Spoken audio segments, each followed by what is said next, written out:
करीब 5 साल पहले 2017 विधानसभा चुनाव के वक्त पश्चिमी यूपी के कैराना में हिंदू परिवारों के पलायन को लेकर काफी शोर शराबा मचा था। आरोप लगाया गया था कि इलाके के बहुसंख्यक मुसलमानों के उत्पीड़न के चलते हिंदू अपना घर छोड़ने को मजबूर हो गए।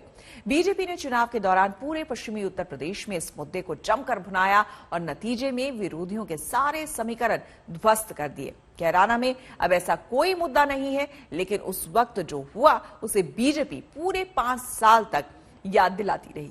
और अब चुनाव के ठीक पहले अमित शाह खुद कैराना पहुंचकर पूरी कहानी नए सिरे से सुनाने को तैयार है।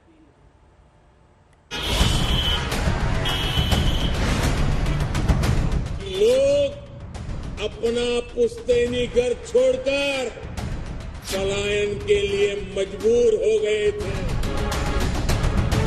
कैराना से पलायन शुरू हुआ था। यहाँ लखनऊ के हुक्मरानों का नींद नहीं उड़ता।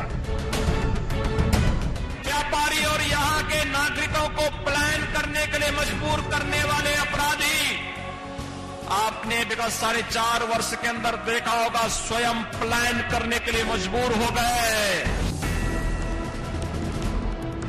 मोदी के नाम की आंधी ने कैराना और मुजफ्फरनगर के रास्तों पर उड़ रही धूल को पश्चिमी यूपी के सियासी आकाश पर ऐसा गुबार बना डाला कि 2017 चुनाव में विरोधी आंख मलते रह गए।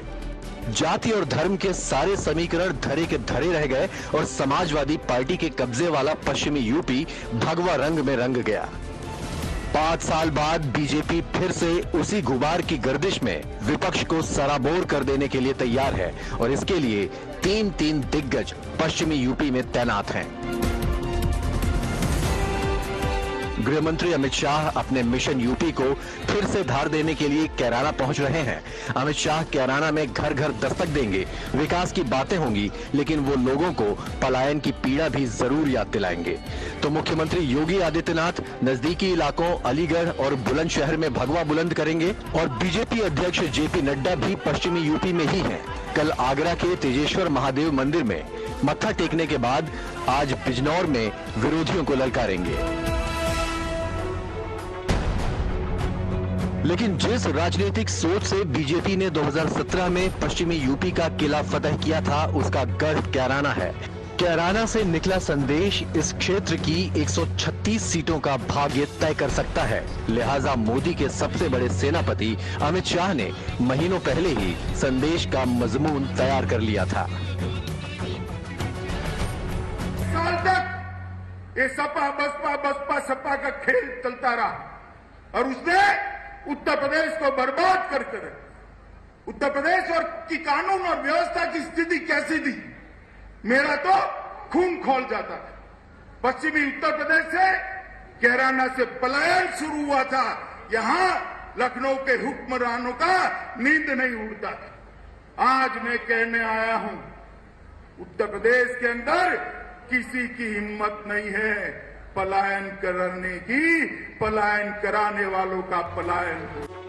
कैराना में हिंदू परिवारों के पलायन का मुद्दा उठाने वाले बीजेपी सांसद हुकुमदेव सिंह अब इस दुनिया में नहीं हैं, लेकिन उनकी आवाज की गूंज अभी भी बीजेपी की चुनावी सभाओं में पुरजोर सुनाई देती है।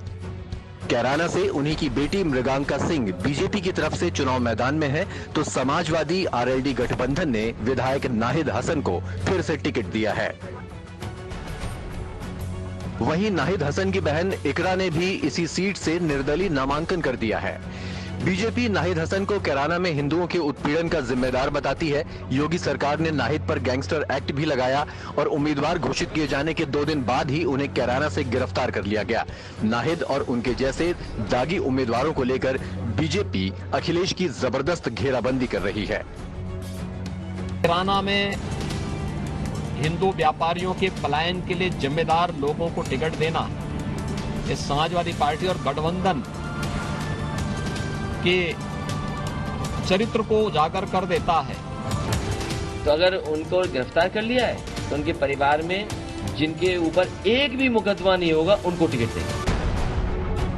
अखिलेश भी समझ रहे हैं कि नाहिद हसन के चारे से वो बीजेपी के जाल में फंस सकते हैं, लेकिन पसोपेश में हैं। माना जा रहा है कि नाहिद की बहन इकरा की कैराना सीट से निर्दलीय दावेदारी इसी का तोड़ है, ताकि ऐन मौके पर नाहिद को बिठाकर इकरा के नाम पर समर्थन जुटाया जा सके।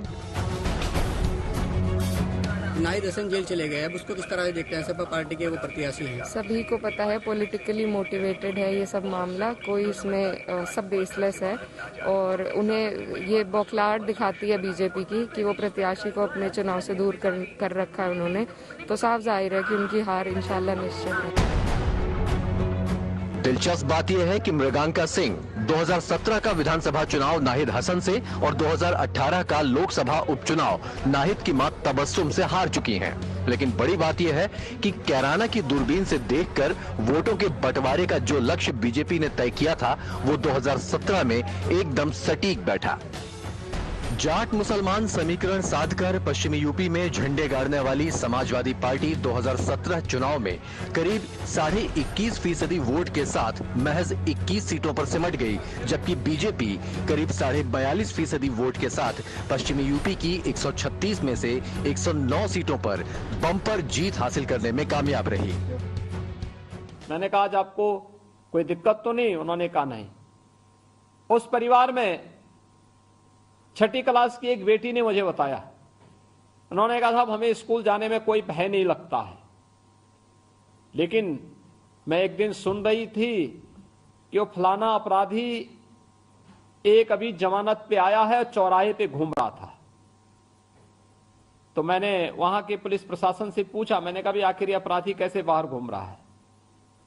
आपने देखा होगा अगले दिन ही उस अपराधी ने अपनी बेल को कैंसिल करा करके वापस जेल में चला गया और परसों ही उसे आजीवन कारावास की सजा भी हुई है। वैसे योगी सरकार कैराना की चिंगारी को 5 साल तक हवा देकर रखे हुए है। हिंदू परिवारों को यहां दोबारा बसाने के दावे किए गए, लोगों को सुरक्षा का भरोसा देने के लिए कई मंत्री यहां सभाएं कर चुके हैं। अब जरूरत है एक जोरदार फूंक की, ताकि ये चिंगारी फिर से 5 साल पुरानी ज्वाला बनकर विरोधियों को खाक कर दे। अमित शाह आज वही फूंक मारने कैराना आ रहे हैं। आज तक ब्यूरो।